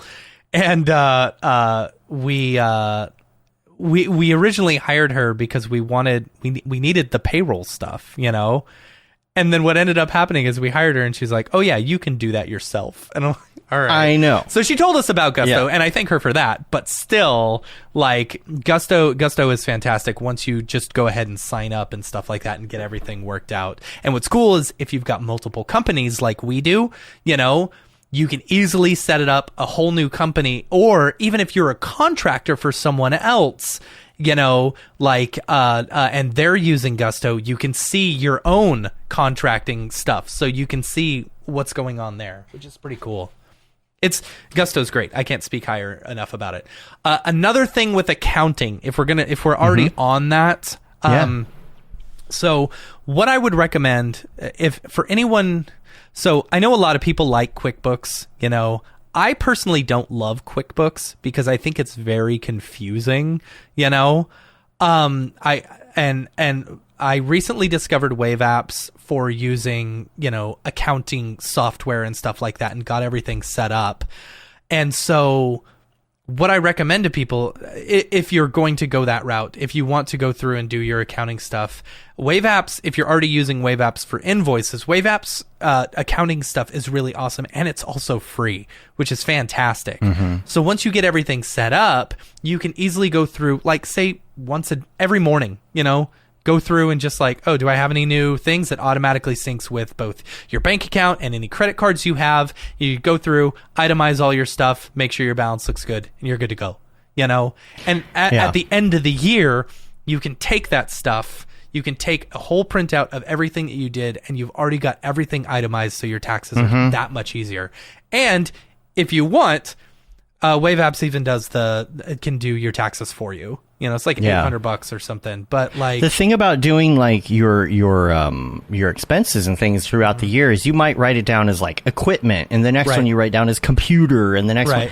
And what happens is like even if you categorize them correct, then you realize that half of these actually should be in this category, and it's not what it's called on taxes. They have it labeled what it would be once you hit TurboTax, oh, this is legal / accounting fees or whatever it is correct. And then, man, it's so easy. So easy. So I definitely recommend profit and loss. That's what that's what I was talking about earlier, where you can see a profit loss in your accounting stuff so that you know how much your company is worth. And a lot of people use QuickBooks or are thinking about using QuickBooks. The problem that happens for us anyway is it gets overly complicated. And that's the reason we never used it before. But when our accountant that we only had for a short period of time told us to switch over and switched us over to it, she used a system using, again, Zapier. Zapier that does the Zapier whole conversion was pulling to Wave all the apps. stuff from Wave Apps in order to incorporate it. And it's like, we were like, why are we paying for Zapier when we could just use Wave apps for all the accounting stuff. All we're doing is keeping track of everything so that we can then use it for our taxes at the end of the year. It doesn't matter where we use it, where we get the information or store the information. It only matters that we have the information correctly documented. Now, if you're working with accountants, CPAs, or whatever, sometimes they prefer that. That's why. That's their thing, because it makes more sense to them. But not to us. And in a bigger company, you probably do need a lot more functionality. It's but not how that much how much are you going to pay a CPA to do it anyway? You pay $800 to Wave apps, and everything's already set up. That's what happened. Is we were paying for this. Brought to you by Wave apps. We were doing the conversion. We were paying for Zapier for the conversion. We were paying for QuickBooks monthly just to have that duplicate copy. And then you called up Wave Apps, and they were talking. They can do that stuff for you. They can have an accountant actually do your books every month for the same price that we were paying for that. Yeah. Oh no, for for basically it's like $150. Yeah, for basically how much we were paying for QuickBooks every month. It's like, I don't know. Yeah. Yeah, and like Jeremy said, if you have a CPA, you hand it, the profit and loss over. Now, I think the profit and loss, you're only required to file a profit and loss if you make over $200,000 or $300,000. I'm sorry, not a profit and loss. I'm sorry, a balance sheet. Yeah. There's a certain number where the balance sheet where you have to put in the numbers from your balance sheet on your taxes. I forget what that threshold is. Yeah, but you have. But I mean, it'll give you a balance sheet as well in Wave apps or QuickBooks, whichever. Just the biggest thing is just spending the time in order. Like if you make that like the first thing you do in the morning is just check your your accounting stuff and just say, okay, this is this. I'm done. Or even weekly. How many? Yeah, honestly, like how many? We have maybe 30 transactions. We have one. I think we averaged 1.25 transactions a day last year. Yeah, it's not really. It's not that much. Yeah, and so yes, go to your Notion. Important thing that Jeremy just pointed out, Wave apps will reflect duplicate income if you're depositing checks and then recording the payment in Wave. What you have to do is you have to actually go into your accounting tab in Wave apps and itemize that specific deposit as that specific invoice. You have to reconcile and then it will automatically, it'll automatically adjust it. So like I used to just, this is a check coming in. All right, that one's paid. No, now you have to wait for that. Now I realize you actually need to wait for that check to clear first, and then you can go through and mark that as paid, through your accounting tab. So you go to your Notion. And on your to-do list, you put priority now. Right. Because you have to do it now. This week. And you're done. Well, when you're done, then you mark it, you say next week. And then when you look at next week on the next week, you put that back to now. Just flip it back and forth. Yep. Yeah. Now, as far as the other project management stuff, I think there was one other thing I was going to say about... It just started raining real hard here. Oh, really? Yeah. Yeah, that's the other thing we're dealing with today is crazy storms. Yeah. So one of the things that, we have to work on with contractors and things is their schedule, obviously, and payments. We talked about that. What else? Also, if you have any more project management questions you want to put in the chat right now. The burn sheet is excellent for knowing what you can afford contractor-wise. Like if you've got projects, like we worked out some pay schedules with some people and stuff like that. See, me personally, I don't like to have invoices sitting for more than a week. I like to pay them immediately.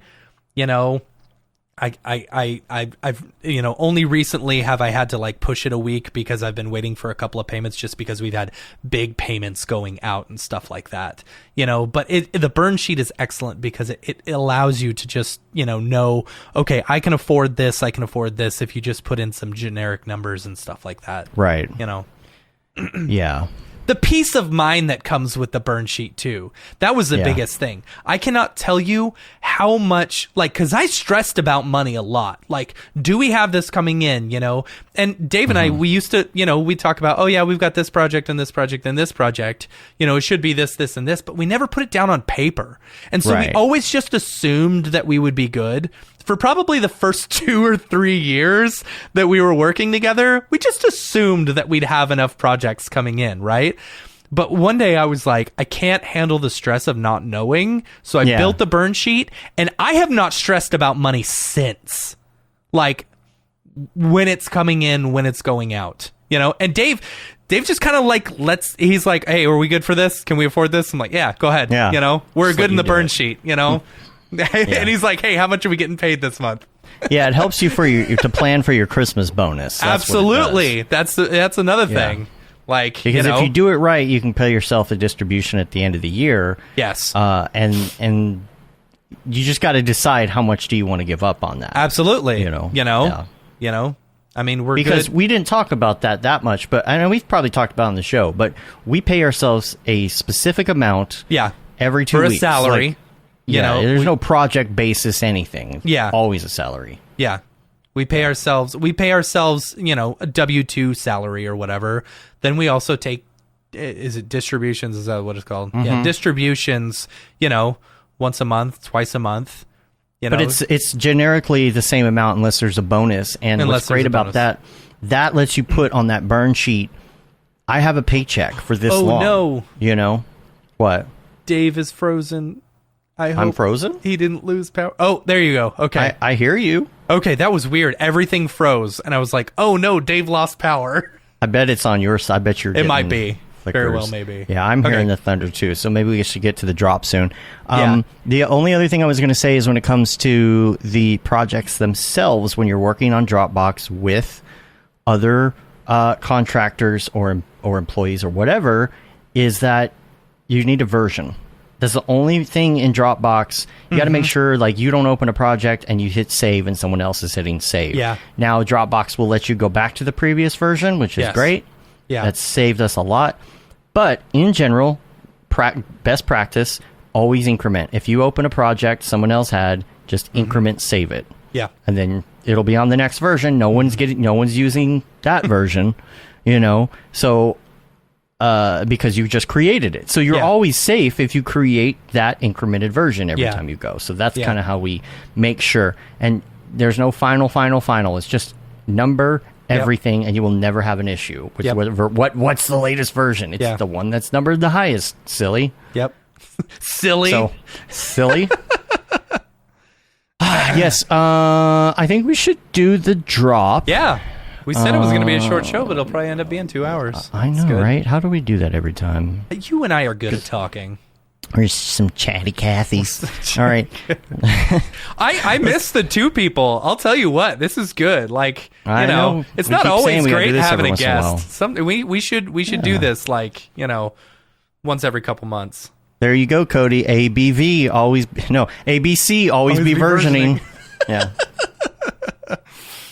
That's funny. That's a throwback joke. Yep. From pre-video.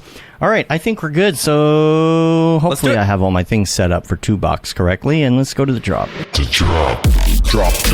Is this the fucking mic drop? This is exactly what I should be doing. What's up, and welcome to this week's episode of The Drop, your weekly source for all things NFT and crypto art, as well as upcoming drops by notable people in the Mograph industry. I'm Matt Milstead. Joining me, as always, is Dave Koss.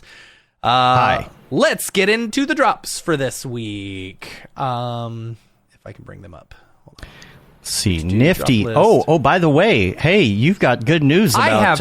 I want to give I want to give the artists on Nifty this week props because every single one of them had put something on either their Instagram or their Twitter previewing their drop. And so...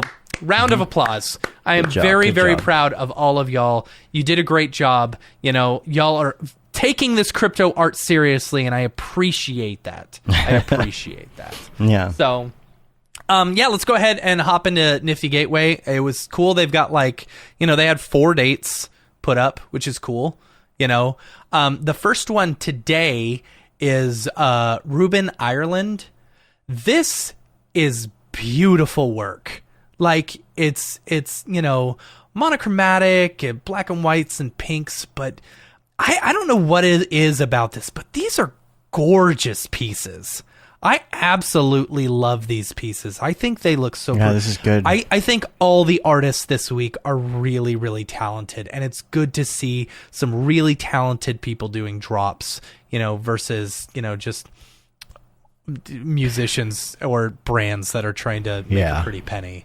I like the choice of 3 color here. I really like the sticking with the 3 colors on all of these. That's really cool. Yeah. Absolutely gorgeous That's great. work. So that is Ruben Ireland. That drop is tonight. Next up on the list, tomorrow there are 2. Bring people again to the podcast one day. Oh, we will. I'm sure we will. We need to catch up with him. For sure. Do. Tomorrow, March 22nd. I want to say it's probably Noise. Yeah. So Noise is doing a drop for moving artworks. I believe Noise is a photographer, digital artist, photographer, director, 1.5 million on Instagram, whatever. I don't know if these no big are, deal. Yeah.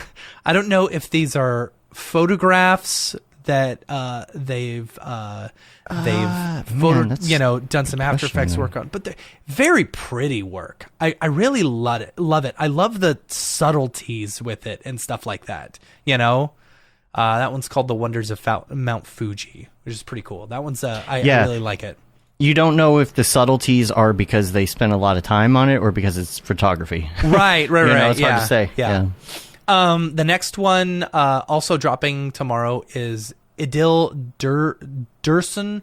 I'm not sure whether I'm saying that correct, but this piece is beautiful. I love the scale of it all, and I don't know if this is like a digital 3D piece or 2D or something. It looks like there's some greebles in there, along the top thing of the archway.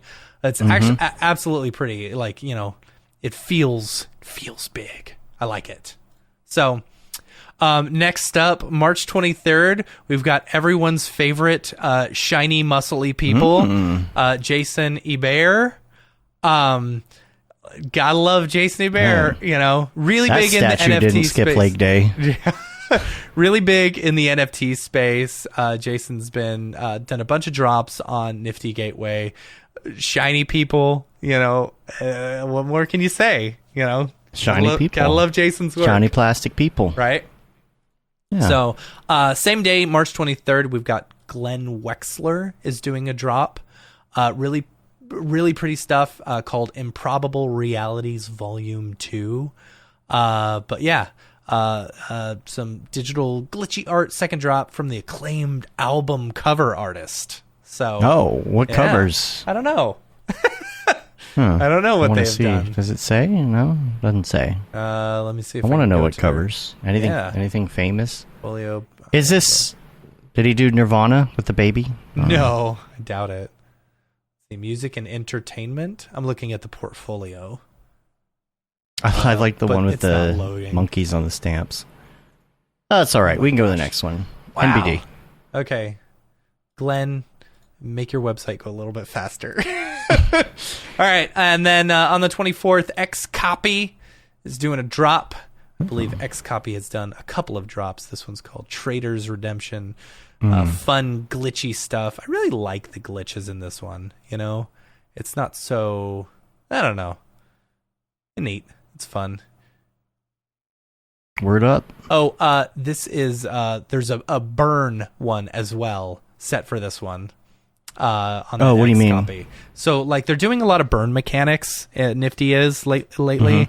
I'm pretty sure Blake Catherine, she's got a drop coming up in April. She's going to do a burn mechanic with hers as well. Like especially a lot of the artists who had a lot of success last year on Nifty Gateway and sold tons of copies of stuff, and so there's an overabundance of some of those pieces of art, where they're doing a burn mechanic where you burn like 3 of their pieces of the same piece, and then you get an entirely new piece, which is cool. Yeah. So that's cool. Next up, did want to point this out before we actually go into the here, I'll send you a link, Dave, because I just want to point this one out because it was very funny. So Boss Logic did a collaboration with Snoop Dogg on Maker's like Place. You do. And I freaking love it, man. Like, I love Boss Logic as an artist. I think Boss Logic is a fantastic artist. But, like, you put Boss Logic and you put, like, you know, Snoop Dogg together. That is pretty cool. I gotta say, his Boss Logic's animations, what he's doing with After Effects and the Puppet tool is really cool. Like, this is all the Puppet tool? I gotta assume, like, you can tell it's kind of puppeted. You know, it feels puppeted. It's hard. You know, like I've done a bunch of work, a bunch of these cinemagraphs and stuff like that, like with the Puppet tool, but it very much feels Puppet tool. But gosh, look at you did something with this in a popular video game a long time ago. Yes, I did. Yeah. Look at the one on the right. That one is that killer. Is really cool. Like that is absolutely insane. I love. I'm telling you, I bet you it's all Puppet tool. I love his insignia though. You know, the weed signal. Right. It's good. It's nice. Good stuff. It's nice. Yeah. Even look at the very bottom great. one. Yeah. So that, like, that's, if you're gonna do a collaboration, like, look at this. Look at the way he, like, sits down, like, right at the beginning. But the way he moves, like, it's so good. It's so good. There's no thing on it where I can restart it. Let's see. It's a shame. It's called Enter the Pimp Cave. Enter the Pimp Cave. Enter the Pimp Cave. But, like, he's got his little joint This there. is what a collaboration should be. This is what a good collaboration should be. That's awesome. But, yeah, so way to go, Boss Logic. I love your stuff. Okay, so as far as the drop for this week, Zlatan Ibrahimovic. I'm sure I didn't say that right, but the laws of adrenaline. Ibrahimovic. Sure, we'll go with that. I don't know. I'm sorry, Zlatan, that I messed up your name. But this is a collaboration with several different people: Gianni Scadal, Hexgerat, Manazza, and Tresoldi. It's all based on the football player, the soccer player, as we say here in the States,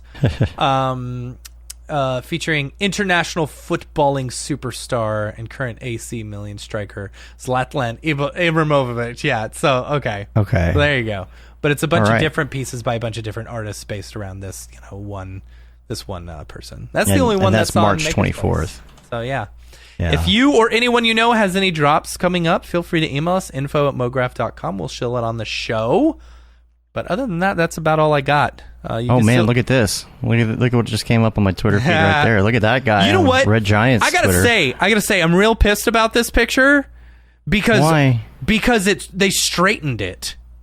That looks stupid. That makes it look like I'm going like this, when in fact my head is tilted. And I'm mad that they turned it, because the head tilting is what makes it funny and makes it, like, cute and whatever. They straightened it to make it look like I'm like a cheesy, like, family picture. So it's ruined. Yeah, it is ruined. Kevin, if you're listening, I'm not happy with you. Stop watching Breaking Bad or The Wire. Stop watching Breaking Bad or The Wire. Yeah. They should have kept it straight. I don't know why they tilted it.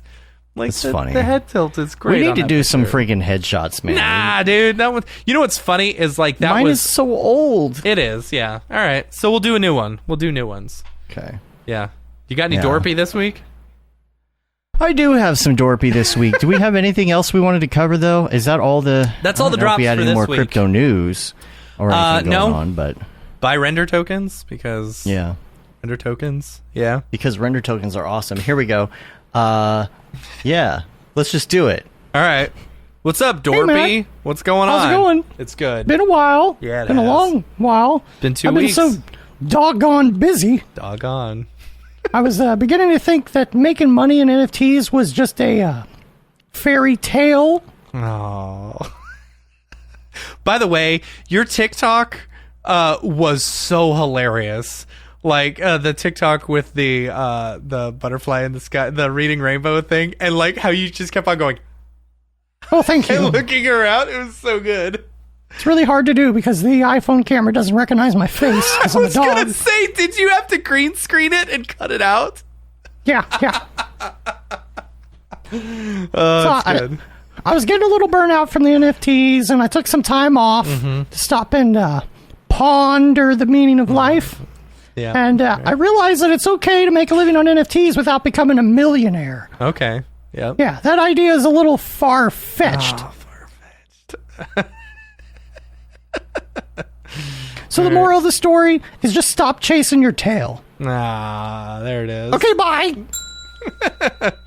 That's good, Dave. Was that off the top of your head?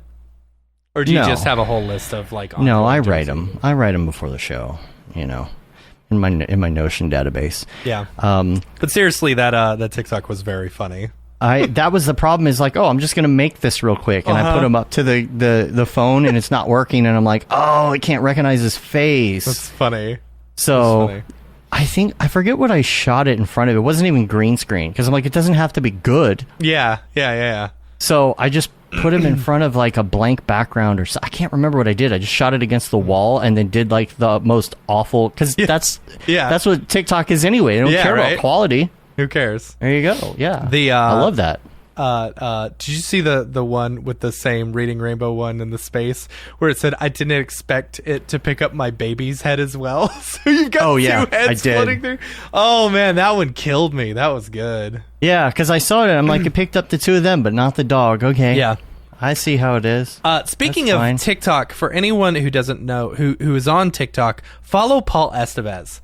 Like, doing some crazy cool Houdini stuff. Like, yes, 100%. He does these quick Houdini node breakdowns and stuff. Absolutely cool stuff. Go follow him.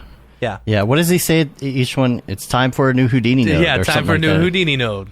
Let's get into it, or something like that. Let's get into it. Yeah, it's really good. Yeah, we'll try and put that in the show notes as well. Totally. So, yeah. All right, cool. Let's get back to the regular show. Well, did you say the thing? I did earlier. Oh, you said the thing? I did. Yeah, the thing. All right, let's go back to the regular show. Here we go. Drop. Is this the fucking mic drop? This is exactly what I should be doing. All right. All right, we're back. I guess we're going to get out of here unless anyone has any more questions related to what we were talking about, all the productivity stuff. But if you think of something later, or if you're listening not live and you have some more questions, please email us info@mograph.com, or hit us up on Slack, or hit us up on Discord. Now, a lot of people hit us up on Slack like or to get into the Slack every day. Like emails every day. Discord, not as much. We don't do quite as much on the Discord. We have the channels, but we mostly hanging out. Yeah. I would like to mention, I might have mentioned this last time, but when we do the invite, sometimes it brings you into the general video chat. And it's so funny because we'll put the little invite out, and all of a sudden people will just start showing up. And all of us are in there just chilling or whatever, but they think we're like interrupting an important meeting or something. There is just no interruptions. Yeah. Come say hi. Just come say hi. It's all good. Don't worry, you're not interrupting. We just goof around and waste time. Literally, like me, Dave, Jeremy, and Nick are in there like almost all day, like actually doing our company's business. So if you want to see how a company's run over Discord, come hang out with us. But yeah, don't be scared. Just come in, say hi. You can lurk. We don't care, but come in, introduce yourself. Because we had one day in particular that like a whole bunch of people. We put something on Slack and somewhere on Slack. A bunch of people were coming on every 5 minutes. There'd be like boom, boom, and someone show up, kind of like, oh crap, and we're like, no, don't go, say hi, and then they disappear. That's funny. They're probably at work, like, or in a public space, and all of a sudden they hear all of us. But whatever. It's good stuff. Yes. All right. So if you're going to be at Motion Plus Design, hit me up if you want to hang out. Yes, I'll be there Saturday. For sure. I would really love to hang out with some people. Yeah. Yeah, I think there's going to be quite a few people there. And then next week, is it Matt Silverman? Yes, Matt Silverman. Matt Silverman next week? Yeah, it's super exciting. From Swordfish. Cool. Really exciting. Great guy. Love that guy. So that should be a fun one. Yeah. And then that's gonna be fun because I'm gonna be tired AF. Because I fly out Friday. Luckily, Jags is letting me stay with him, so thank you, Jags. He's letting me sleep on his couch, which we can afford a hotel, but we try and save some money. So if I can save my company money, I'm going to save my company money by hanging out with a friend, right? So Motion Plus Design is on Saturday. I fly out Friday night. Motion Plus Design is on Saturday. I'm going to be hanging out the whole time. I don't know if there's any after parties or anything, but then there's another meetup I'm not sure if I'm allowed to talk about on Sunday. No, probably not. No, it's and then so I'm going to that one, and then I fly out of LAX at 1 a.m. in the morning, and then get home at like 5:30, 5:45 a.m. and then drive home, get my kids to school. Oh my God! Sleep for like a couple hours, and then do the podcast. So it'll be fun. Man, I'm gonna have to wake you up, dude. I know. Yeah. Dude, this time change thing has messed me up. Oh, I know. And like they're talking about making it permanent, and I'm like, you shouldn't be bringing it forward. As much as I like the time, like the extra sunlight, I feel like I sleep so much better and I get up a whole lot easier at the other time. You know? To be fair, this time is the official time and the other one is the off time. No, it's not. Yeah, it is. Is it? Summertime is the regular time. I don't think it is. No, because you spring forward because you're saving daylight.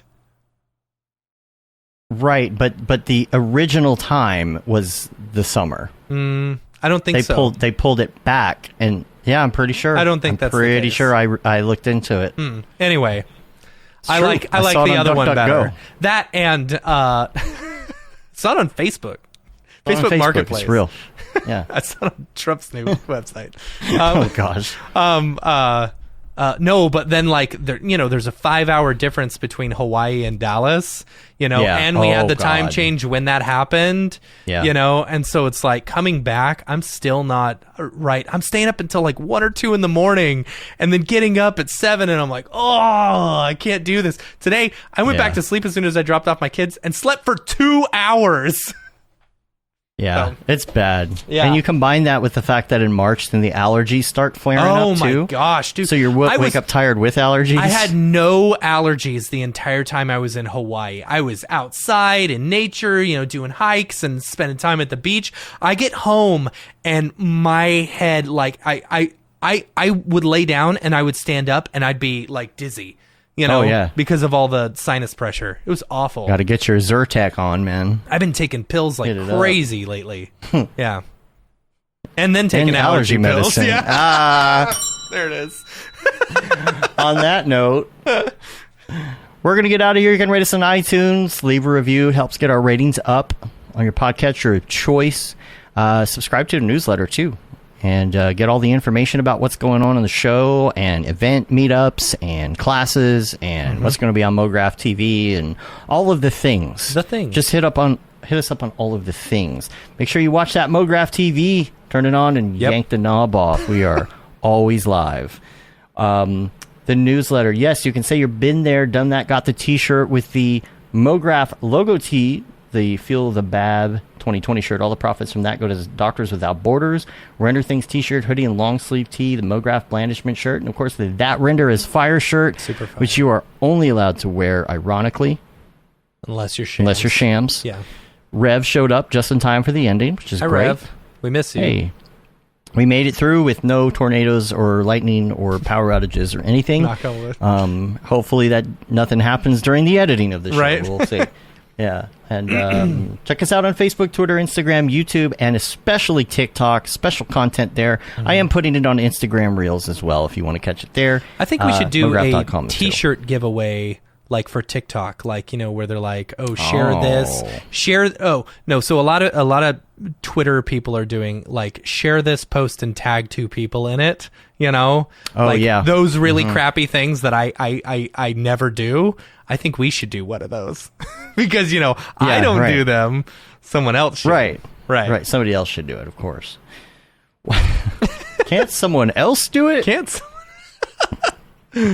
Oh, that's funny. But yeah, we're done. We don't have anything else. And so we're going to get out of here. Until next time, I'm Dave. And I'm Matt. Have a good one. Later, yo.